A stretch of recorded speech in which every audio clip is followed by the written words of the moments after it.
It's been that long. Good evening and welcome to the this meeting of the Joint Standards Committee. It does feel a bit echoey here, whether that's just the room or the Perspex panels between us, I don't know, but it does feel a bit echoey. But hopefully you can hear me clearly. And for those of you that are watching online, we give you a welcome as well. I have to say that it's good to be back into West offices and to see people face to face. Zoom has served its purpose, but there's nothing better than actually getting around a table and being able to interact as a committee of people rather than just faces. Just turning to the agenda. The first item on the agenda is declaration of interest, and I'm just going to ask if any members have any interest to declare. Councillor Fisher. I declare an interest in case number 2020-104. I'm not going to say why, but it's a very obvious why. You read the private papers. It's a closed case, but I think I should declare it. Thank you very much. Anybody else?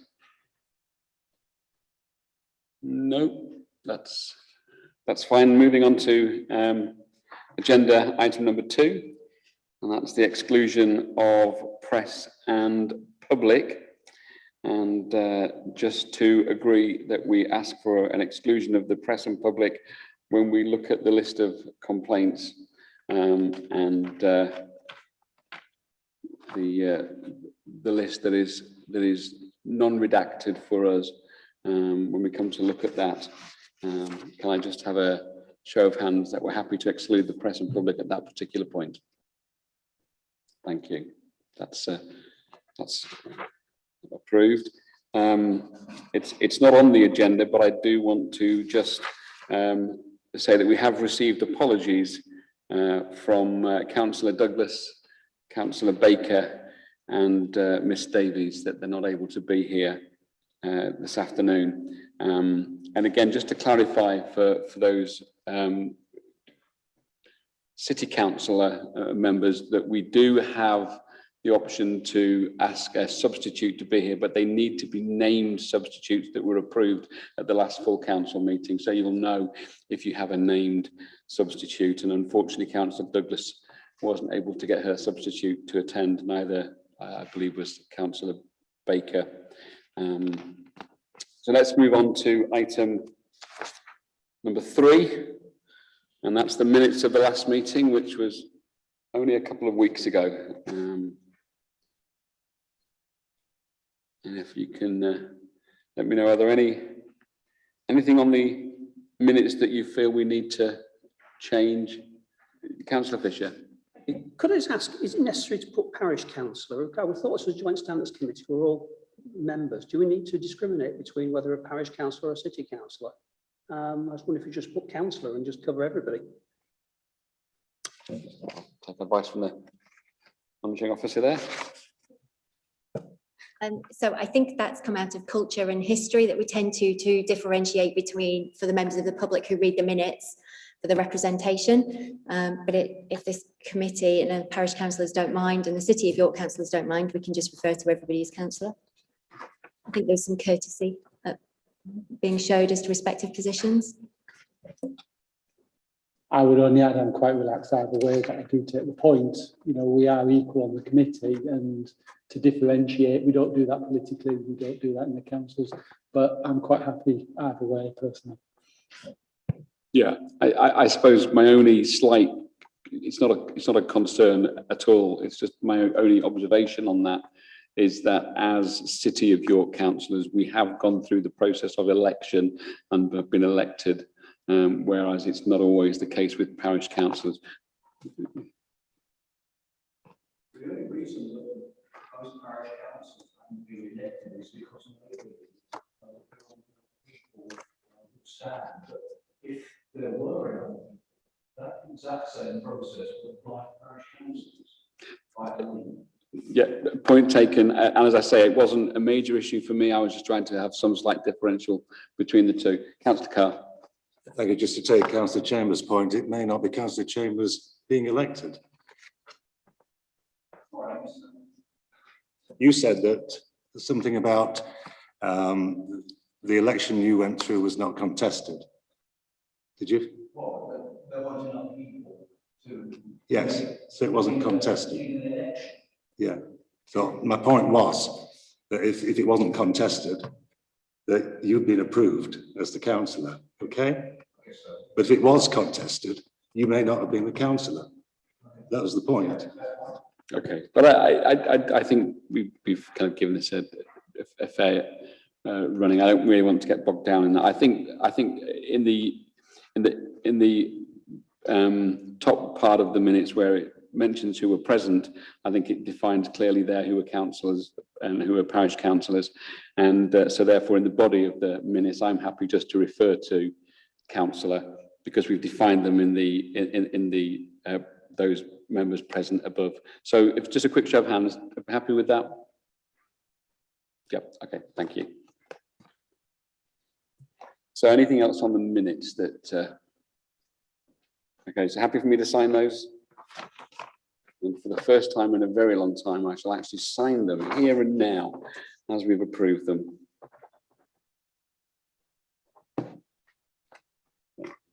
Thank you, Fiona. Item number 4, urgent business. We have no items of urgent business to discuss.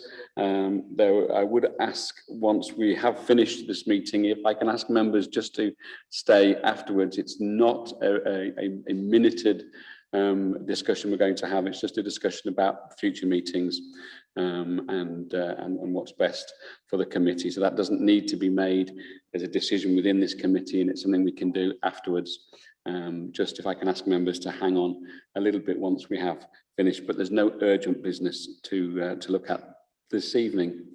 Item number 5, public participation. We have 3 members of the public that have registered to speak, and I shall take them in order. And our first member of the public is dialing in, and I'm assuming that we can hear Ms. Gwen Swinburne. And Gwen, I'm assuming you can hear me. I can, Chair. Before I start, can I just advise that we couldn't hear Councillor Chambers at all, just on the webcast, and also Councillor Rawlings. You're not as clear as normal, so we couldn't hear all you were saying. I don't know whether you can speak closer to the microphone or what's going on, but that's just to share with you. Can you hear me okay? We can hear you well, and our tech people will look into your comments, and I'm sure that the members will try and speak clearly into the microphones that they have in front of them. So Gwen, you have 3 minutes, please, if you'd like to make a start. Thank you, Chair. As I committed last time, I have now lodged my standards complaint against the leader of the council with you to safely curate through to an external monitoring officer.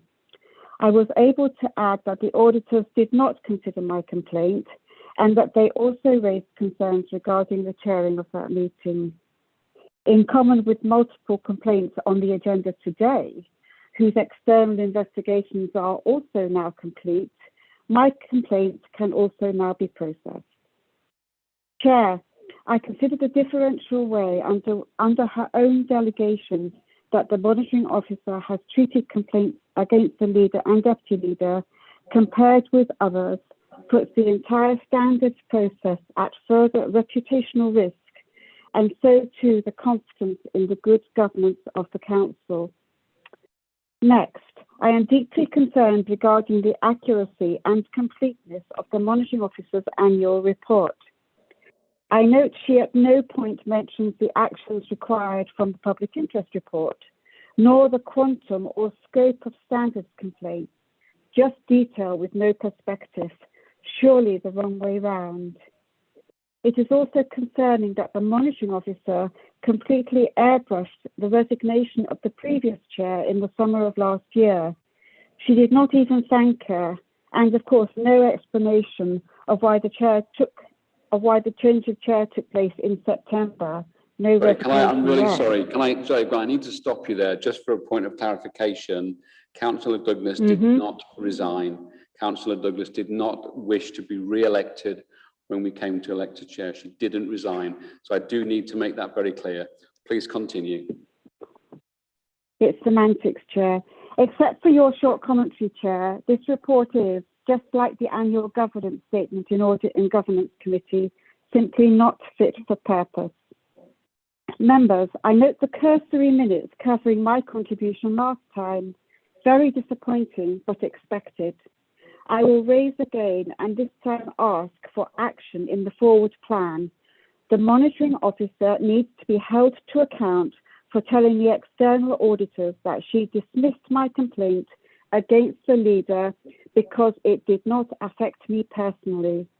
This cannot be allowed to stand, as besides all else, it will have a chilling effect moving forward. May I ask, in the forward plan, you require two things. First, a report on a definitive list of reasons 30 that seconds, can be given. Gwen, 30 seconds. You have interrupted me, Chair. So I've got two paragraphs. I can do it in the time I was allotted. May I ask, in the forward plan, you require two things. First, a report on a definitive list of reasons that can be given to dismiss or uphold a complaint. And second, that you undertake an audit of the delegated dismissed complaints to address inconsistencies. Finally, Chair, re 03 and 06 record of 2020 monitoring officer decisions. They remain both incomplete and inaccurate. You simply cannot let that stand, especially when they are against the leader of the council.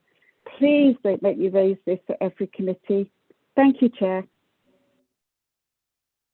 Okay, thank you for your comments. They've been noted. Thank you. Thank you. Okay, thank you. Our second registered speaker is Anthony Green. Yeah, hi, Chair. Thank you very much. Sorry, Anthony. Anthony, if you could just bear with me. Sorry. I just wanted to put on record that I really struggle to understand that, and we're going to the other speakers. I wondered if other members have, whether the acoustics in here. I got half of that at best. Yeah, it wasn't. It really wasn't clear. I don't know if anybody else struggled to hear. Sorry, Councillor Fisher. I think we need to ask public speakers to speak very slowly, very clearly, and be very liberal with the 3 minutes to allow them to get through what they want to say. I think it's clear, important that we do hear what they say. Very important. Absolutely. But we need to understand it. Absolutely. Again, just for your information, members, Gwen was given 4 minutes. I let her speak for 4 minutes, and I didn't interrupt for 30 seconds. So I did give her a little bit more time. So Anthony, if you can just try and speak as clearly and succinctly. So before you do. I was just going to say, Chair, on that last point, that Ms Swinburne did send us all an email prior to this meeting, which I think contained a synopsis of the comments she's just made. So I hope that we've all read it. Yeah. Okay. Thank you, Councillor Carr. I see no other hands raised. It's very difficult with these screens to see people, so forgive me if I miss you. Please do. If you think I've missed you, please do just indicate verbally that you need to get my attention. So Anthony, thank you for bearing with us there. If you can speak as slowly and succinctly as we can, we will give you a little bit more than 3 minutes if necessary, but please, if you'd like to address us. Thank you very much. Okay, thank you, Chair. I'll do my best. So I'm referring to our complaint of 2021/10, which was made by the 5 York taxi associations with their full agreement. We represent approximately 800 York Hackney carriage and private hire drivers. We note with some surprise that this complaint was dismissed by the monitoring officer without reference to the committee. This complaint was not made by one York resident as stated in the report to the Joint Standard Committee, but on behalf of 800 individual York licensed drivers. To suggest otherwise diminishes the level of dismay felt by the taxi and private hire community. If you compare our complaints with the 2020/10 complaint against another councillor who is not an executive member, you can see that the complaint, which is about the misuse of social media, is being treated very differently with a lengthy and as yet unfinished investigation. The councillor that the trade has reported brags on his social media profile about being a councillor and on the exec and being an executive member for transport, then openly tweets discouragement to racegoers from using taxis as a viable mode of transport to the racecourse. This councillor, who insists on putting all his council details on Twitter, should be held accountable. When he uses his position to influence the travelling public in York, particularly to the detriment of 800 local micro businesses. Members, the monitoring officer has made a mistake here, overlooking the reputational damage the transport exec has done to the council and how he has damaged regulations with the trade. I beg your pardon. Simply to pursue his car agenda. Please treat all councillors equally and undertake an investigation. It cannot be that a senior councillor cannot be held to account simply because they are a personal view. Thank you, Chair. Thank you, Anthony. Your points have been noted. And can I just, before you go, can I just make sure everybody clearly heard? Yep, that's fine. Anthony, thank you so much for your time. We'll let you. No, thank you. Thank you very much. You need to watch if you wish. Thank you very much. Our third registered speaker is Councillor Mark Waters. And Mark, please come and have a chat to us.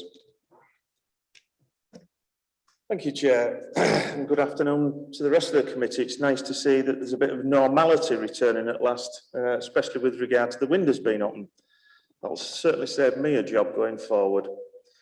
I'm sure members can guess as to why I'm here, and that's in relation to agenda item 11, and I fully accept that I can't and indeed won't refer to any of the cases with names and other details. However, as I explained at your last meeting, there are the different routes taken by these cases, and now in my experience, the less than efficient system for dealing with pre-hearing organisation gives rise to serious concerns. As I mentioned last time, I'm confused, as I'm sure any member of the public or casual observer would be, as to how certain complaints can be dismissed with seemingly little or no involvement of this committee, and yet others are pushed through the system, again, with little or no involvement by yourselves.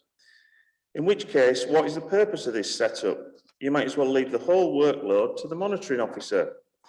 If as a committee you wish to continue, then I do hope you get better information on the complaints received than is in Annex A. For example, 2021-10 hasn't been submitted by a single York resident, as has just been explained by the last speaker. It's been submitted by a trade representative on behalf of 5 trade organisations representing 800 members. But despite being a case involving clearly documented evidence, it's dismissed by the monitoring officer. Compare, if you will, with 2020/10, for example. I'm not expressing a view in either case, but both involve the use of social media. One's dismissed, supposedly due to the comments being made in a personal capacity, which quite frankly is ludicrous, and yet the other case is still working its way through the system. Where is the consistency? As for process prior to hearings, when the monitoring officer has decided to take other complaints forward, I do hope it concerns you as a committee that there doesn't seem to be anything in place to deal with the supposed confidentiality issues. How is a defendant, no matter how spurious the complaint, supposed to address the approaching of potential witnesses when the monitoring officer has to be approached to seemingly make up policy on the hoof? As a committee, you can address these concerns and demand to be more active in the appraisal of complaints and the systems in place, or just walk away from the whole process and let the monitoring officer deal with it all. The choice is yours. Thank you, Chair. Thank you, Councillor Waters, for your comments. That brings us to the end of our public participation. And we move on to item number 6 on the agenda, which is the annual report for the municipal year. And I'm going to ask Janie just to speak to this. Thank you, Chair. There is also to accompany this item a supplemental publication which now incorporates the amendments that you made as the Chair for the forward. So hopefully members have received that supplemental agenda item as well. Chair, this is the second year that the Joint Standards Committee has been invited to submit an annual report. And please may I remind members that this is a retrospective report, so it's on the previous municipal year, even though it does feel like we've only just done the first one because of timeframes. And so this is the second one, but it does cover the previous municipal year. I'd like to just apologies, I did not hear everything that the first public participant said, but I think there was reference in the annual report that the public interest report is absent from this document. The public interest report was received during this municipal year. And so it will feature in the future annual report because that is the work that we are doing now. So that is the reason why it's absent. These reports are done on a retrospective basis. So it's always a look back at the work that was undertaken on the last occasion. If I can draw members' attention to the contents, we shared a draft document earlier in the year for members' consideration and to put feedback in. And then again, we've put an agenda supplemental item for item 6, which includes the comments and the amendments made by the Chair in readiness for your consideration this evening. With the discussion with the Chair, there is one amendment that I would just like to make on the forward, and that is just the document that has been published indicates that this is a statutory committee and it is not, it's actually a discretionary committee. So with the committee's agreement, we would just propose on deleting the word statutory from the first sentence in the Chair's forward. Thank you, Chair. I'm happy to take any questions. Thank you, Janie. So you should have a copy that was circulated to you that does have the forward in there, and it was agreed to remove the word statutory. I'd wrongly assumed that we were a statutory committee. So opening it up for comments. Councillor Chambers. Page 3, the report talks about the dispensation of the 6-month rule during lockdown. And the committee noted a dispensation given by the monitoring officer of the 6-month rule for City of York councillors in relation to attendance at meetings in light of the coronavirus pandemic. At the time that this was considered, was any thought given to extending this to parish councils? Yes, Chair, I think we've raised this on a number of occasions. City of York Council doesn't have that ability to grant dispensations to parish councils, and that is a matter, and I think there's separate legislation around parish councils. So who does have that ability then? I'd have to look at the legislation, but I'm not entirely sure that it's applicable to parish councils. It appears to be a bit of a black hole. It is a black hole, but in terms of the dispensations, it would be a matter that you'd have to take back to your individual parish council. But from memory, the last time I looked, it was a few, obviously around December. So I'm sorry to, I'm trying not to bang this nail out of sight, but you can't have individual parish councils giving themselves authority, or dispensation, surely. Well, there'd be something in your constitution, in your respective constitutions about this, but the City of York Council does not have the ability to grant a dispensation to parish councils because you run different governance arrangements. And I think when we last looked at this, and you have raised this on a number of occasions, I'm not convinced in legislation there is the ability for parish councils, but I would just have to check that. Thank you. If I can just add some clarity around this, this was done in consultation with the chair of Joint Standards Committee, and we did give some examples of who in City of York Council would be covered as this, and the example at the time was the Lord Mayor, because we hadn't had a full council during this period, and we couldn't run the risk of not having a full council, which would then automatically disqualify the Lord Mayor from being a councillor. So this was done in consultation with the chair of Joint Standards Committee, but I just don't think that the City of York Council has got the legal ability to grant a dispensation to parish councils. It is a matter that we could raise with the York Association of Local Councils, who's the advisory body for parish councils who sign up to that network. I'm going to bring Councillor Fisher in because he's the chair of a parish council, and he may have some insight into this, and then Councillor Woolby. Thank you. I did some digging on this and I understood that the dispensation was granted by central government as part of emergency legislation under COVID, but they only gave it to principal authorities. That's what I looked when I looked through the actual act. No, only in Wales. So we, as monitoring officers in England, we challenged this with the MHCLG at the time.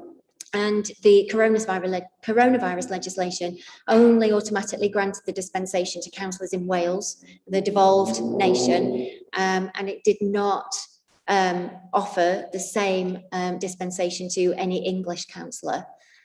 So we did challenge, as a group of monitoring officers, we did challenge that with MHCLG, and the LGA legal team challenged that on our behalf as well. But the government remained adamant that the dispensation only applied to Wales. Councillor Wardby. Thank you, Chair. I think from what I recall from when all the chaos of lockdown first started, I think the Local Government Association did give guidance on how it would affect parish councils, but nothing more than that. And obviously the government, having other things to think about, haven't passed it on. And I think also the other difference is why probably nothing has been done is because as parish councillors, we do it on a voluntary basis. We do not get paid like city councillors do. And I think that's probably why it's looked at differently. Yeah. Thank you. I think, Councillor Chambers, you raise a really, really important point. I think it's one that we do need clarification for. I am aware of some parish councils where parish councillors have not physically met for well over 12 months because of their very genuine reasons in terms of their age and vulnerability. And some parish councils have taken a more lenient view than others, and I just would leave it there. But I think it would be really good for us to have some clarification. I'm more than happy, if you are minded as a committee, I'm more than happy to ask the monitoring officer to seek some clarification around dispensations and whereabouts we find that, and what we can do in terms of advising our parish councils accordingly. Would that be acceptable? Speaking as somebody who made the press on numerous occasions as a result of having to disqualify 2 councillors, I would very, very much like this to be clarified, because I don't want to go through the amount of abuse I got again as a result of a decision I did not make. But unfortunately, the council was left in no alternative. Yeah. Thank you, Councillor. I was very careful not to name, not necessarily name parish councils, but I am aware of those parish councils that were less lenient than others, and I'm not going to make a statement about whether that was right or wrong. Totally understand, but we do need clarification. So, just as a committee, can I just ask, are we minded to ask the monitoring officer to get some clarification on that for us? Yeah, thank you. So coming back to the annual report, any other questions or comments? Then can I just ask, please, that we formally accept that? Just a show of hands, if we would nod. Yep, that's lovely. I really have only one comment on it, and it's a slight frustration, and it maybe isn't in the monitoring officer's remit, but it would be really good when this goes to full council for it not to be tagged on the end of a full council meeting where literally we simply, formally propose it and it just gets nodded through. I guess that's just the way in which the full councils work. Do you want me to comment? So I'm afraid that I don't have any sort of influence on the structure of the full council agenda. That is definitely set in stone and is the gift of the Lord Mayor. All right, thank you, Janie. I do appreciate that. That was just my own personal frustration that we put a lot of work into the report. You put a lot of work into the report that we approve, and then suddenly it's just simply formally accepted. Want to move on to item number 7 on the agenda, which is an update on the recruitment of the independent persons. Again, I'm going to ask Janie to speak to this, but again, Janie, if you can just give us an overview of just kind of where we are generally with our independent persons, and then specifically about the process for recruitment. Thank you, Janie. So the advert is currently live, and it closes on the 11th of July to ask for applicants to apply to become independent persons to this committee. Ideally, we're looking for 3 independent persons, because that would absolutely satisfy the requirements that are in the Localism Act as well and support our sort of the committee and the complaints processes and function that we have at the moment. I'm not sure if we've received any applicants yet or not, because we haven't got to the closing date. But if anybody is watching, I would advise them to look at the council's website and the advertisement and recruitment details. Any appointments made are done in consultation with the chair and the vice chair of this committee, and the final approval comes from full council. So they do have to have sanction from full council. However, moving on, I would just like to take the opportunity to mention our current 2 independent persons. So Mr. Laverick is here this afternoon, and Ms. Rees is unfortunately not able to attend. Ms. Rees has advised that she does not want to continue for another term on the committee, so therefore has indicated to us that she will continue to support this committee until such time as a replacement is appointed. So I would like, in her absence, to offer my thanks to Ms. Rees, given that I've only known her a short period of time, but I would like to offer my thanks to her for supporting this committee for the duration of her appointment. However, I would also like to thank Mr. Laverick, who is here this afternoon, who has spent many, many years supporting this committee in its various disguises and various chairs and membership made up. Mr. Laverick has done a number of terms of office supporting this committee and has indicated that he does not wish to continue for a further 4-year period. And so I would also like to express my thanks to Mr. Laverick, who's here this afternoon, Chair, for supporting quite a heavy complaints agenda that we have, and also for offering his views on behalf of members of the public to this committee and helping inform the decisions that we've made during the course of many, many years. So thank you, Chair. Thank you very much. Again, I would like to echo my thanks to both Angel and also to David. We've had a number of meetings with you around the table, and your 4-legged friend, I think, came on one occasion, so that was a benefit. But thank you so much for what you have offered and for what you've done for us as a committee. I just would like to mention before I open it up that the independent person for this committee does not need to be legally trained. So my understanding is that for other committees, there may be a requirement to be so. So I would just simply say, if there are members of the public that are watching and are thinking, well, I would quite like to have a look at that, but I have no legal training, that's not a requirement for this particular committee's independent persons. Councillor Fisher. Thank you. I'd like to echo the thanks to our 2 independent persons, one of whom is already in overtime, the other has done a fair chunk of service. But what would happen in the hypothetical situation? We're required by law to have an independent person. What if nobody applies? How do we get around that problem? Good question.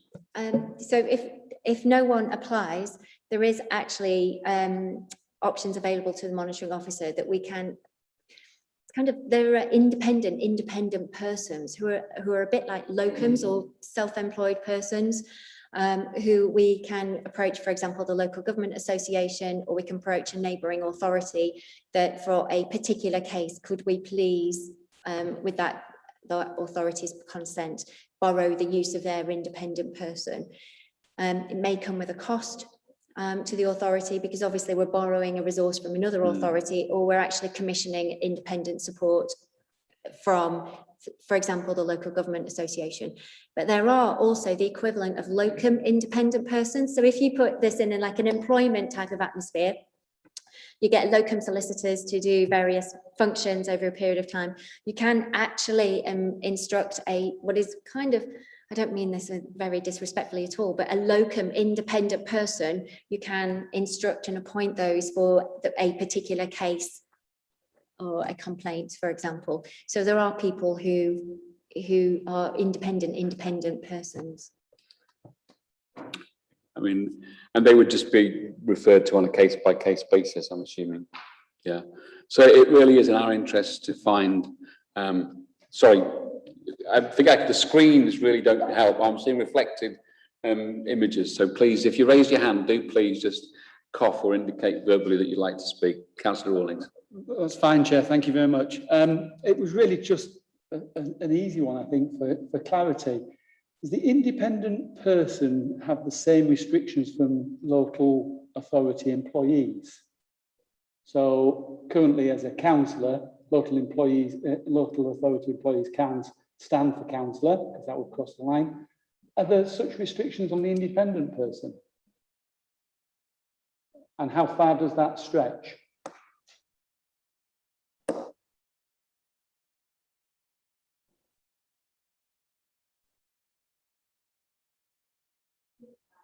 Since it's actually not relevant to the question, to the actual paper, Chair, I'd be quite happy just to drop me a note on that because it's just for background as to applicants. Rachel. If it helps, I think it's in the spec. I think I've emailed everybody the application details off the website, but I can certainly email that to you.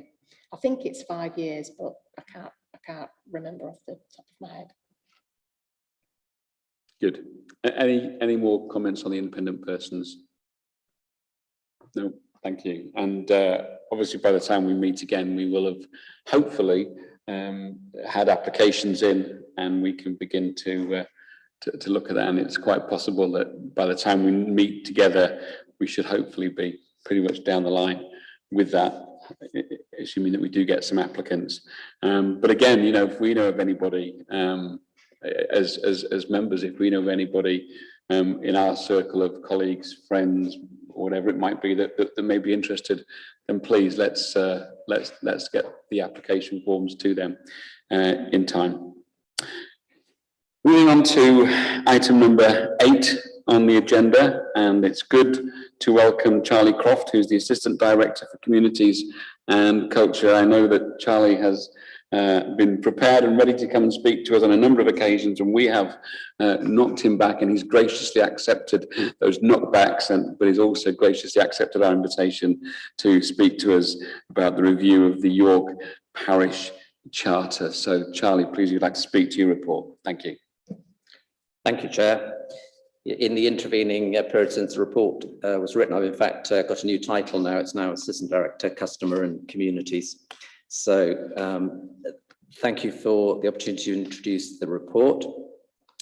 This is clearly a very important charter reflecting the quality of the council's relationship between the City of York Council and the 31 parish and town councils. The last version of the charter was drawn up in 2016, quite a small refresh at that time. The charter goes back to the late 90s.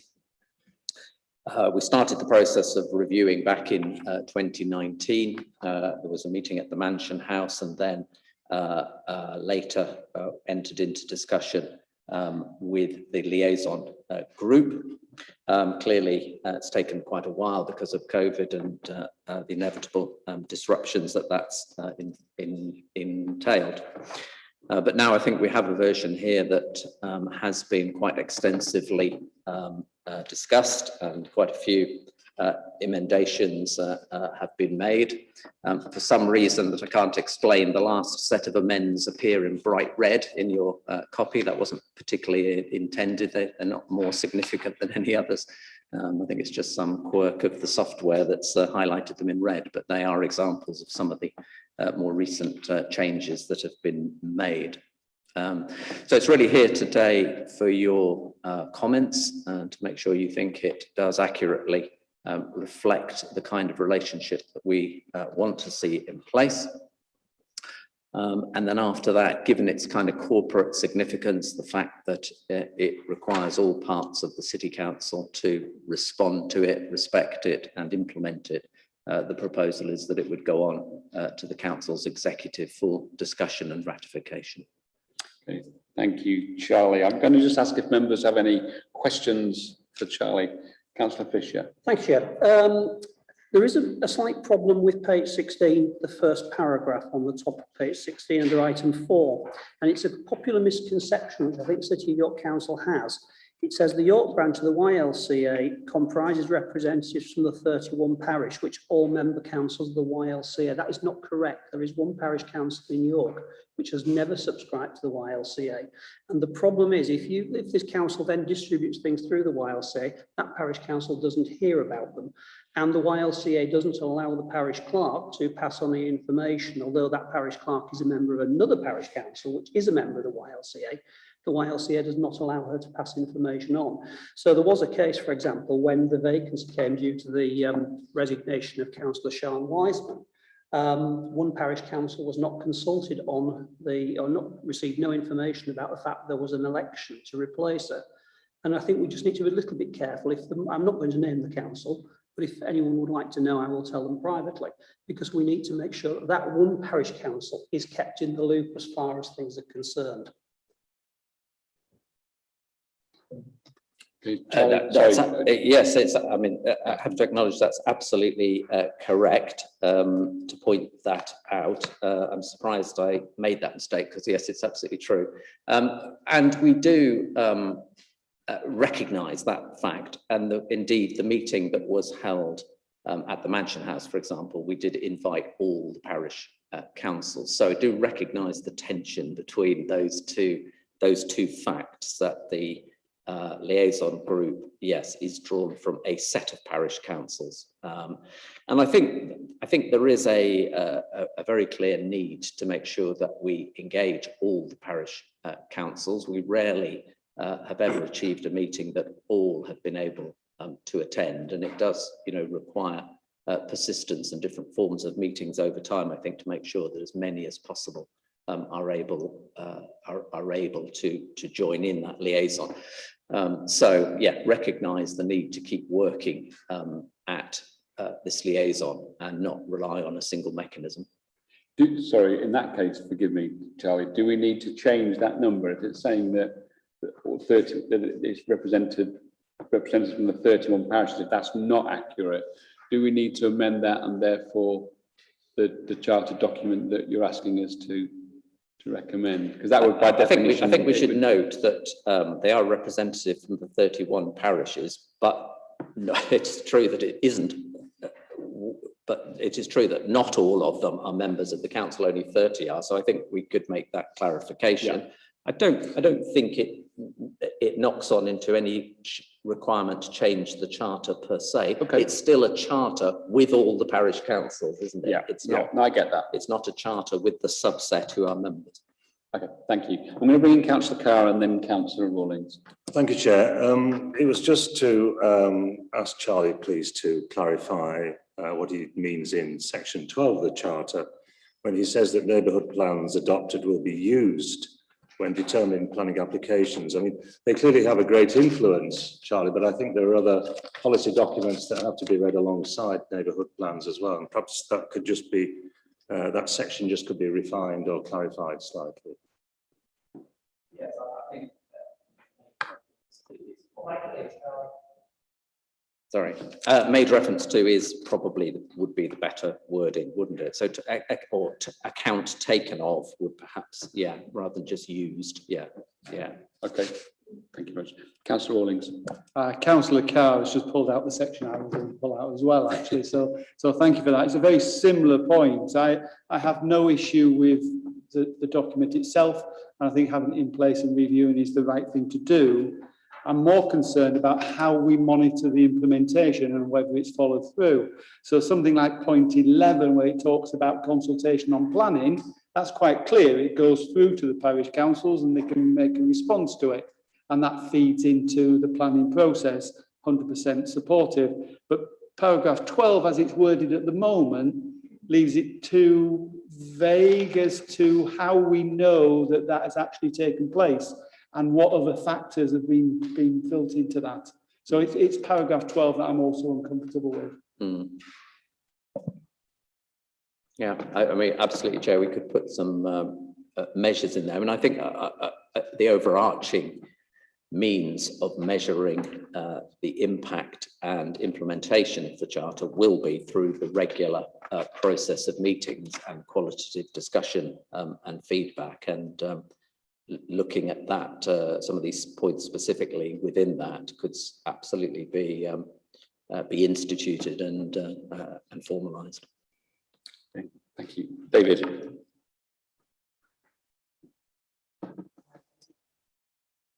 Yes, I am now. Paragraph 21 on page 22, Chairman, refers to local councils adapting the model provided by the National Association of Local Councils.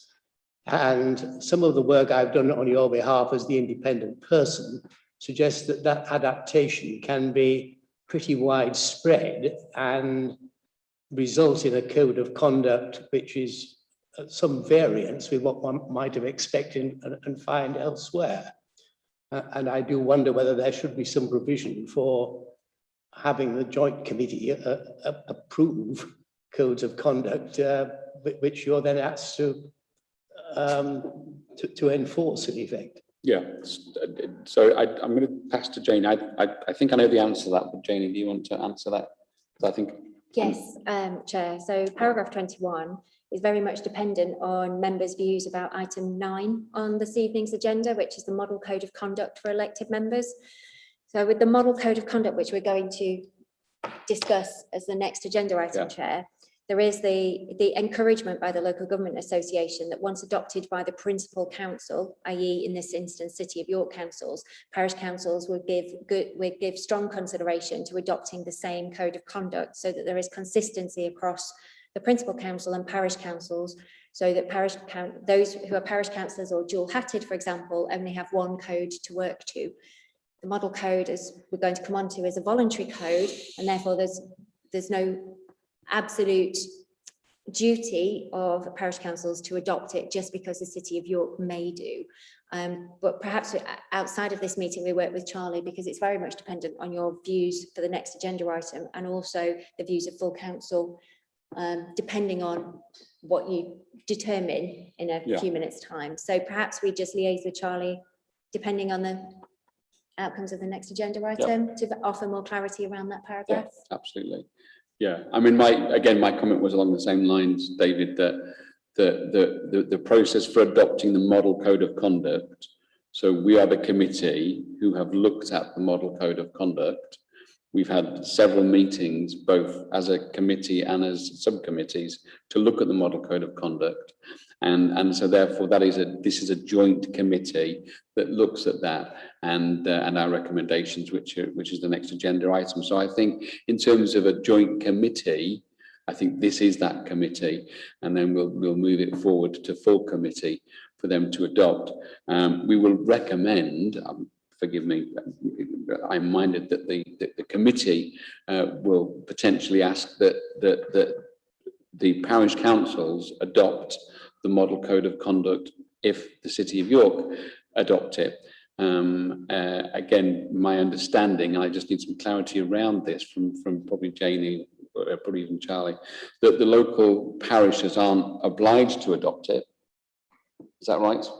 But obviously in terms of the work that's been put into it, both by the City of York councillors and the parish councillors on this committee, I'd like to think that a parish council might be minded to adopt it as well. Does that help? Well, your problem, or my successor's problems, will come when we come across another council who hasn't adopted it and has adopted a much lesser and more liberal standard, I think, which tends to bring the whole system into disrepute. If I may, Chair, I think this also very much depends on the conversations that we have with the parish charter going forward with the Yorkshire Association of Local Councils. I keep saying Yorkshire Local Councils Association, I do apologise. And because there are discussions to be had, because the Local Government Association has written the model code in a format and a manner which can equally be adopted by a principal council such as City of York Council, but also by a parish council as well. So it is written for every audience, if I may say that. So I think this is highlighting that the work that is continued to be done working with Charlie and colleagues at the YLCA. Yeah.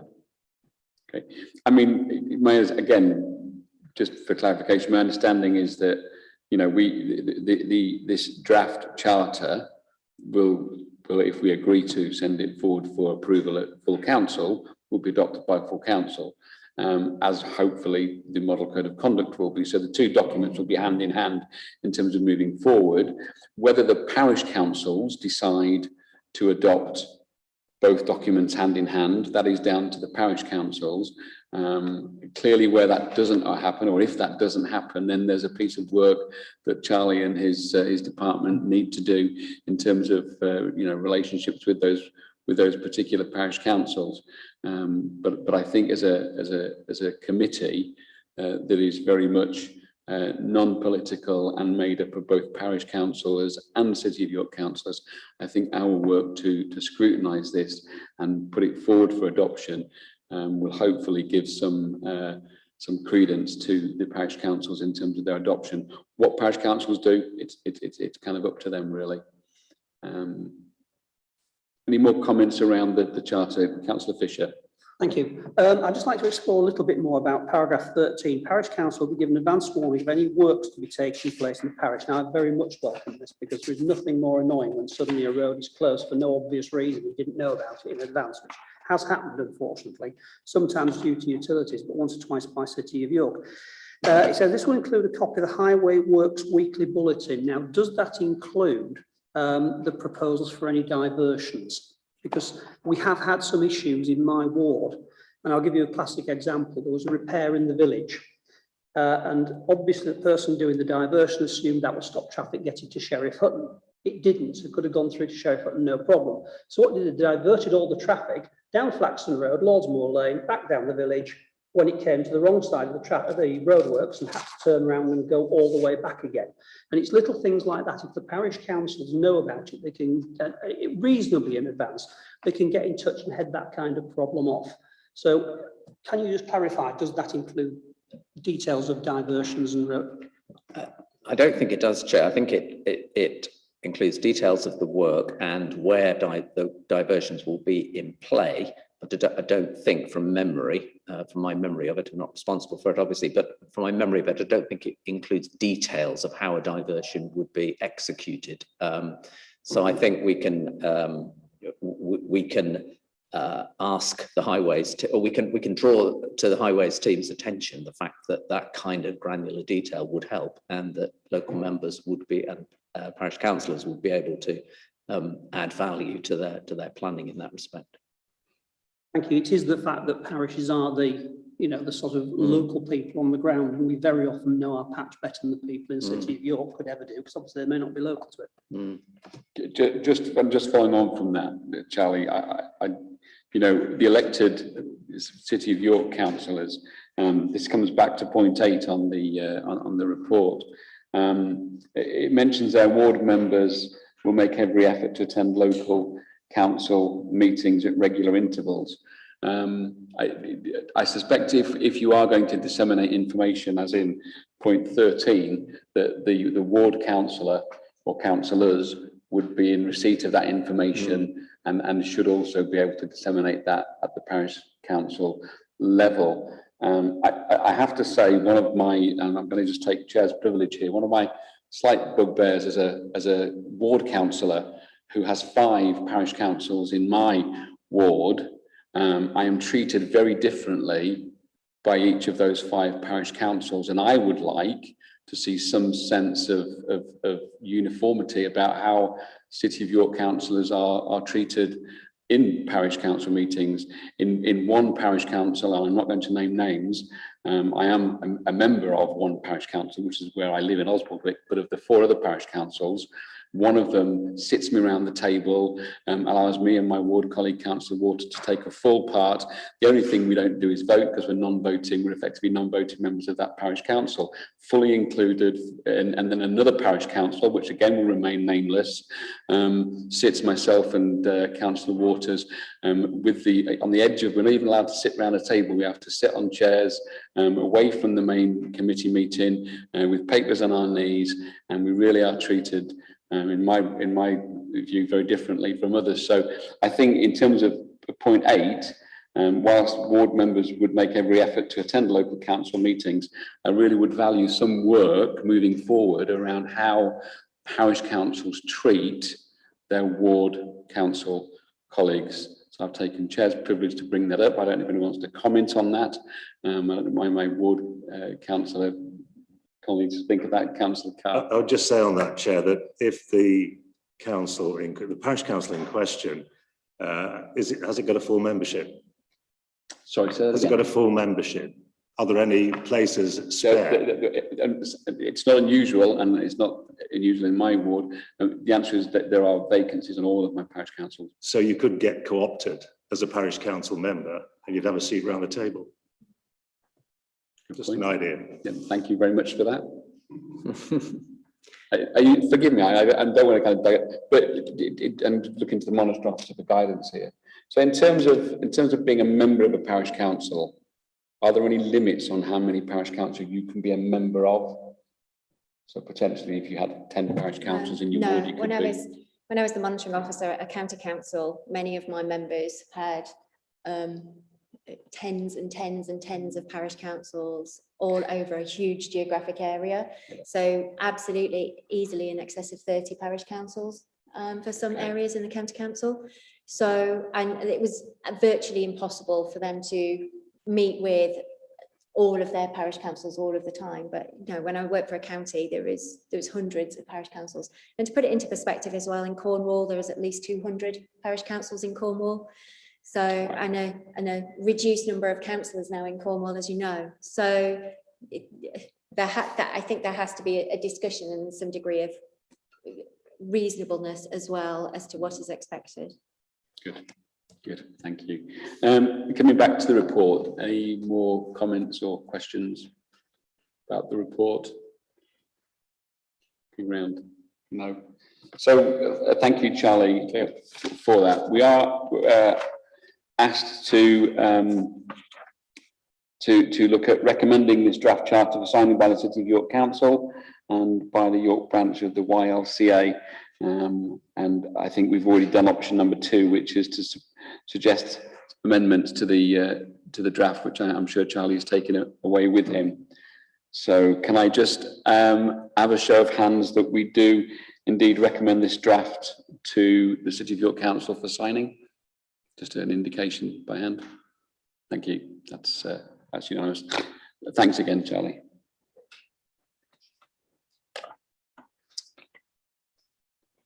This brings us on now to item number 9, the model code of conduct.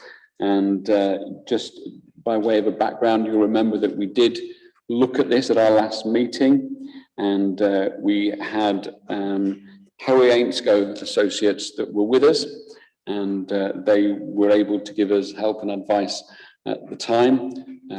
Thank you, Councillor Warby, for your no, please don't apologise. Thank you very much for your input this afternoon. And we've had another meeting with the advisors, and we're now at the position where we have this model code of conduct. You will recall that I asked members to indicate to me if they felt there was anything that they needed to do or needed to include in terms of changes to the model code. There were no submissions to me. Myself and the monitoring officer and the deputy monitoring officer and the vice chair, we've had a meeting and we've looked again at this model code. There was just one amendment that we need to look at. And again, I'm looking at Councillor Rawlings and the monitoring officer just to keep me on track here, but it was with regards to gifts. Do you want to just speak to that? So, Chair, there was 2 areas that were proposed for changes, and this, to be honest, did also come out of previous meetings. If I can refer members to page 8 of the model code, a supplemental agenda item was emailed around to all members following publication of the agenda, because the LGA had done a technical update of the model code, so we were sent the technical updated version. So if we look at page 8, at paragraph 10.2, it says, I register with the monitoring officer any gift or hospitality with an estimated value of at least £50 within 28 days of its receipt. The agreement was that £50 is too large and therefore it should be reduced to £25 for adoption by York. And also at 10.3, it was determined that there's an additional sentence required to offer greater clarity around the instance where gifts or hospitality is offered but declined. It's therefore proposed that the following sentence be added to 10.3 still on page 8. If you decline a gift and or hospitality, you are required to provide the details to the monitoring officer who will maintain an informal register. Those, Chair, as far as I'm aware, are the two updates that we agreed. Yeah. I mean, there was one other that we had a discussion around, and I'm not quite sure how we ended up resolving it, but it was to do with gifts that are repeatedly offered. Councillor Rawlings. There were two other, just for the committee, there were two other items that we discussed on the night. The first one was repeated, as you quite rightly. So the example would be somebody gets a meal in a cafe, value £8, but they get that every day for the whole year. Over the year, that could be a £3,000 gift. But it was felt that that was covered under 10.1, so didn't need any additional clarification. And the other point which I brought up, I actually brought it up on behalf of Councillor Carr, because David had brought it up at a previous meeting, and that was non-registrable interest from family members. If you remember, you brought that up, so I brought that up on your behalf, and that was felt that it was already covered under section 7. But we did discuss that because you discussed it earlier, Councillor Carr. But apart from, as far as amendments are concerned, the monitor officer is quite right, one addition and a reduction in the value. And hopefully, by staying as close to the policy, it was the view that we could get parish councils there to sign up to it easier than it would be if we moved substantively away. Thank you, Chair. Okay, so can I just firstly ask that we agree to reduce the figure in 10.2 down from £50. I think we felt £25 was, Councillor Carr, you're smiling. So £50 even in the north of England is not a great deal of money these days, is it? I mean, if someone accepts a ticket to the racecourse, provided, for example, provided they disclose it properly and explain why they've been there, and etc., that could easily cost £50, couldn't it?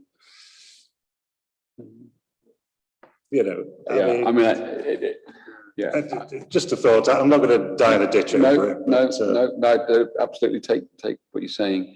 Sorry, Councillor Rawlings, when Harry Ainscoe, who helped with the LGA to draft this, their original comment to the LGA was £25, and the LGA, who are London-centric, felt that £25 was too low, not put up to £50.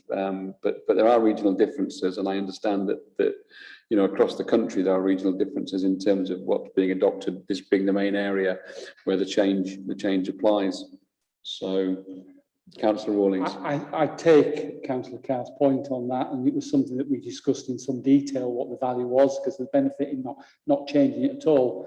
But we didn't get feedback prior meeting for anything else, and it felt that it did add to reducing the risk of repeated gifts at that level. So the low level was not really for the one gift, it was made it more challenging for the repeated gifts, and that's why we were comfortable around the 25, if that makes sense. Okay. So can I just have an agreement that we drop it to 25 in terms of our document? Yeah. Okay. There were no other areas that we felt needed amending within this document. So the proposal is that we formally recommend that this goes forward to full council for adoption.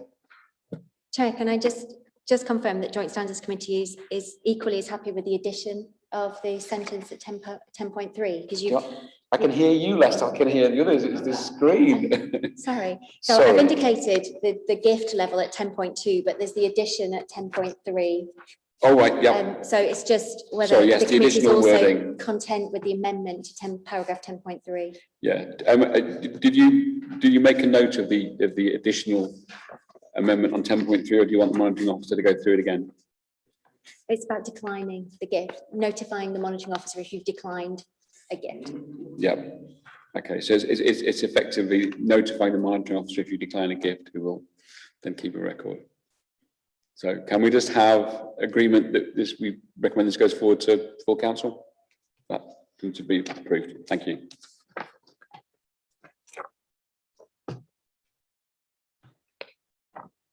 And coming on to... Sorry, Chair, just if I may just take this opportunity around the model code.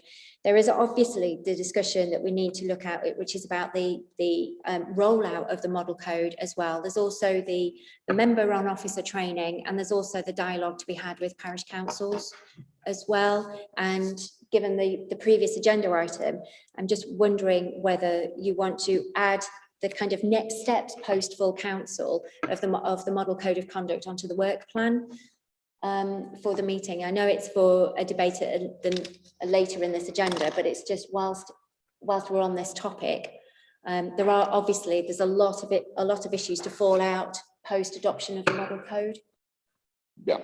Okay. I mean, I'm going to transition between item 9 and item 10, but as the monitoring officer quite rightly said, there are a couple of things that I think would fall into the work plan. But before we do, finish with item number 9. The monitoring officer made mention to us that what supports the model code of conduct is the policy and the procedures that underpin how it works, and they haven't been rewritten for quite some time. And with the new model code of conduct, should that be adopted, there will be a need to rewrite the policies and the procedures that underpin that. Now, we've had conversations with the monitoring officer and with the I'm all right, deputy monitoring officer. I had to get your position right. It was Rachel to me, and we've given some ideas and some thoughts that we'd like to see within that. But again, in terms of moving into the next item, which is the work plan, I'd certainly like to see those documents brought forward in the work plan as we move forward. So I'm just going to ask if we can, in terms of moving it, the work plan. So in terms of the policy and the procedures that underpin the model code of conduct, that can also be on the work plan moving forward. And that brings us substantively to item number 10, which is the review of the work plan. So at our next meeting, which will be in September, and incidentally, these dates aren't set in stone. We're going to have a conversation once the meeting's finished around dates and times. But at our next meeting, hopefully in September, the monitoring report in respect of complaints received, review of the work plan, which are standard items. What would we like to see moving forward in that work plan? Obviously, there'd be an update on the independent person's recruitment. That'll carry forward. I think it would be good to see where we are with both the parish charter and also the model code of conduct in terms of the adoption, both at full council, but also where we're at with regards to adoption by the parish councils. There's 2 parish councils. Councillor Rawling. Yeah, all I was going, I think that's quite an important document, and whilst I don't want to tell officers how that should be written, it would be good to see some kind of timetable and workflow plan for the implementation of the charter and the code of conduct. and how we see that passing through to the parish councils, rather than the normal report, which is more factual and background. That time scales and direction would be what I would be looking for in that report. I'm not trying to push officers down a route when they write them, but that's what would be comfortable for me in that, if we could, Chair. I agree with Councillor Rawlings, because the adoption of the model code of conduct is referenced as part of delivery of the delivery of the action plan for the report in the public interest. There is an absolute need for a time frame. The key thing is about the adoption of the model code, because this will now go to full council on the 15th of July, because we publish the agenda for that tomorrow. So overnight, we will capture the views of Joint Standards Committee for sharing with full council on the 15th of July. Thereafter, we then revert to following the action plan, which is, as you know, is being monitored by Councillor Pavlovic and Councillor Fisher as chair and vice chair, respectively, of the Audit and Governance Committee. And we are subject to significant timeframes for certain activities to be undertaken as part of that. And to give assurance to Councillor Pavlovic and Fisher to meeting that, that does include member and officer training. It includes a review of policies. It also has to have a period of embedding in order to ensure that it's understood, to monitor the complaints that we receive under the new code, for example. So I absolutely agree with Councillor Rawlings that the timeframes are absolutely essential for myself and Rachel and others involved in the delivery of the action plan, and that's overseen by the Chief Operating Officer. Okay. Councillor Rawlings. Chair, moving on to another point for the forward plan. I don't know whether other people need to make comments before we do. I just said that I was going to suggest another item for the forward plan, but I don't know whether people still have comments to make. Okay. The other item which I'd like to see on there and bringing back as an individual focus is member training. Yes. So there is some crossover there, but I'd really be keen to know what courses have been taking place in the last 12 months and how many people have been participating in those courses, and how we propose to have more buy-in moving forward so that we can actually get that training behind. Do feel very strongly that a lot of the problems we have with standards is because of the lack of understanding and the shortfall in the training programme, and how we can introduce that and roll that into parish councils and encourage them to participate more. It's clear to me that a lot of the complaints are at parish council level. So that says to me they're one step away from that training structure. And some paper that gives me some comfort around that would be much appreciated. This is sort of quite a hot topic, actually, because it is something that Rachel and I discuss almost daily. And then the opportunity when we're together in West offices, it's a significant part of our work planning going forward. As the monitoring officer, I strongly believe that there should be a better programme of member development, which provides the opportunity for some mandatory training for all members, and that would include information governance and safeguarding as the bare minimum. There needs to be some probably more discretionary training around the Constitution, around how to chair a meeting, around the code of conduct, which would become mandatory. So there's also the key training that is needed for various committees and other skills as well about being a councillor. It's not just all about decision making and the governance framework of the council. We need to equip our members on how to be effective in communities. So, for example, if you're in, I've said this before, I know this, but if you're a newly elected councillor and you're asked to be the chair, a school governor, for example, how do you know what is expected of you? If you're asked to be a director on a charity, how do you know what to do, whether you should even sign a form or something like that? And so where can you go to find that information? We've put a lot of information, a lot of new material into our refreshed constitution, which again, sorry to quote Councillor Fisher, but falls on the shoulders of Councillor Pavlovic and Councillor Fisher as chair and vice chair of the audit committee. So we've put an awful lot of updating information in the proposed constitution, but that does need to be supported by a meaningful member development programme. And it's not just members as well.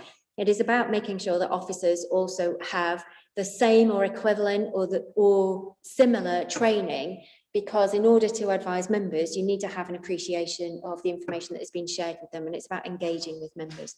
Something that we've been discussing as well is classroom training might be a little bit too traditional now because we're moving into a more agile environment, and people are busier in different ways. And what we're discovering of coming back into physical meetings is that it's much harder now to be free to come to a meeting, whereas in a remote world, you were very easily able to attend a meeting. So we're looking at sort of a bit more of like online training that you can access when you're free, and it keeps a log, it keeps a record of where you're up to, it keeps a record of when you finished it, but it means that you can do it in your own time rather than commit to, say, 2 hours in West offices that might, on a Thursday morning, for example, that might not be convenient for a variety of reasons. So we are looking at a variety of ways of delivering training that is accessible for all. So not ruling out anything, but also looking for some ideas as well. We're working with workforce development and HR, and the plans are sort of formulating, should I say. Okay, good. Yes, Rachel. In the past, and I don't know if this would assist from a parish council point of view, we've invited the Yorkshire Association of Local Councils along, and they've done a talk and a briefing, and that has assisted with building links. I don't know whether that would be any use to maybe invite them to the next meeting. Chair, for me, I have the greatest respect for that organisation, and they are an ideal way of getting information across. I think that if a course, though, was seen to be directly related to City of York, rather than any other organisation, and the fact that the charter's gone through us and is going down to the parish councils, I feel that will get a bigger buy-in from parish councillors attending. Personally, I don't know whether other people have a different view, and it just seems a logical step from the code of conduct, if that helps. Yeah. Okay. Chair, with your permission, can I just go back to the code of conduct agenda item, please? Absolutely. I've just spotted something which I did mean to raise at the time, and I forgot to do so. And it's on page 10, under Appendix B, registering interests, and it's 3 under partner. And it says, where you have a sensitive interest, you must notify the monitoring officer with the reasons why you believe it is a sensitive interest. If the monitoring officer agrees, they will withhold the interest from the public register. I'm just slightly uncomfortable that with the best will in the world, the monitoring officer may disagree and put the member into a very difficult position. I wondered if there could be some form of right of appeal or consent not to be unreasonably withheld, or some similar wording in that case. I'm sorry for raising it post the item, but it is quite an important item, particularly for me. Thank you.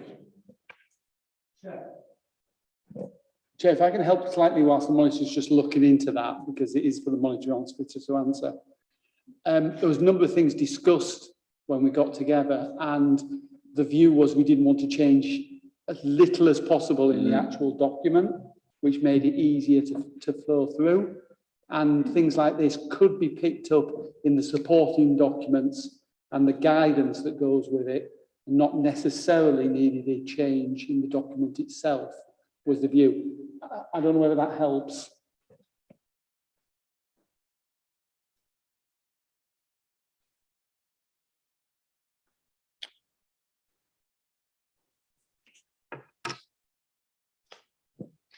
Can you see where I mean, Jamie?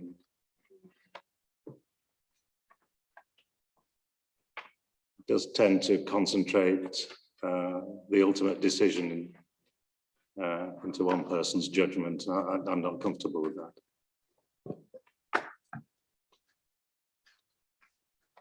So it may be an issue I just need to consider a little bit more. So I might just need to consider this a little bit more outside of this meeting, because I'm just doing this in looking at the Act.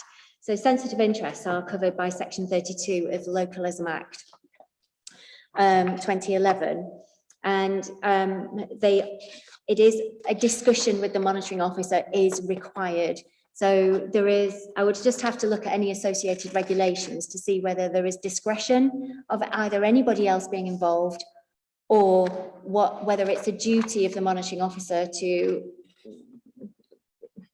either positively support the request for a sensitive interest, or whether it's a discretion. So I just need to look at that. But at the moment, there is no discretion for any other person to be involved. Yeah. It just reference here, and it's the local authorities monitoring officer to consider in conjunction with that councillor. Okay. My experience, if it assists you, is that sensitive interests are very, very rare, and they usually come with very justifiable reasons. And Okay. I'm not aware of any circumstance where a consideration of a sensitive interest has been refused, especially in light of instances that have happened in Manchester, or links with members of Parliament. And usually these come with wealth of evidence and advice from the police, for example, and those who are in a better position to know than the monitoring officer. So I think any sensitive interest is always considered with extreme caution and for the benefit of the councillor, as opposed to placing the councillor at additional potential risk. But I will look at it in more detail. I've just literally found the act right now. So no, I don't expect an instant answer. It's just that it doesn't. Well, I've already said it tends to concentrate judgment in one person without sort of, right of appeal or anything else. So. Given the timeframes that we're kind of under in order to report this to full council, i.e. to write a report this evening for publication tomorrow, I'm content for this particular issue, if the committee agrees, that I will look into this in more detail, and if we need to make a subsequent amendment to the model code, that I will adhere and undertake to address that as soon as practicably appropriate. I don't want to jeopardise the entire model code of conduct going to full council, because I can't find the answer right here, right now. But I do give a commitment to Joint Standards Committee that I will look into it. And if there needs to be a subsequent amendment, I will bring it immediately to the attention of this committee. Okay. And obviously to the Audit and Governance Committee as well. And that may be a quicker route to amending the Code of Conduct, given that Councillor Fisher is on this committee as well. Is that okay? I think that answer combined with Councillor Rawlings' answer, I think hopefully will suffice for you. David, I know you had your hand up there. Well, if there is disagreement and the monitoring officer, there would be a possibility of seeking judicial review of the monitoring officer's refusal to agree to it. Thank you. So you're comfortable with that course of action? I caught the word review from the independent member, but I didn't. Judicial review, did you say? Yes. The monitoring officer's always statutory duty in this connection, as I understand it, and if you disagree, okay. Yeah. I was hoping for an easier and cheaper answer. Okay, well, thank you for that. Sorry, Councillor Fisher. Before we I do worry about proceeding down judicial review, because it might be available to some wealthier members than and not to others. But yeah, I think the two suggestions that have been made, one by Councillor Rawlings and then the commitment by the monitoring officer, I think hopefully that will give you the assurances that you're looking for, Councillor Carr, and therefore we stand by the decision that we made. But thank you for bringing that up. So just coming back to the work plan, I'm just mindful of time. So member development, there doesn't appear to be anything else that we need to add on to that, unless members have got anything specifically they want us to look at. No. Again, in terms of our involvement as members of this committee and the policies and procedures, I just want to stress that, again, the policy and procedures that will underpin the model code of conduct are being rewritten by the monitoring officer. So again, when we look at that on the workflow, we'll be able to look at how that affects us moving forward and how that may change. Okay. That brings us on to item number 11, which is the monitoring officer's report on complaints received. And in a moment, we will exclude the press and public, and the live streaming will end. But just before we do that, I want to give the monitoring officer and members an opportunity, if there's anything on the redacted list, the public list, that the monitoring officer wishes to make a comment on, or if anybody has any general comments about the list that is in the public domain. No. Okay. So that being the case, I'm going to thank those of you that have been watching online, and those of you that are watching in the future on catch up. Thank you for your time and for your attention. I'm going to ask that the live streaming now end, and when that I've had confirmation from that from our technical assistant, then we'll move into a session that's closed. Thank you very much.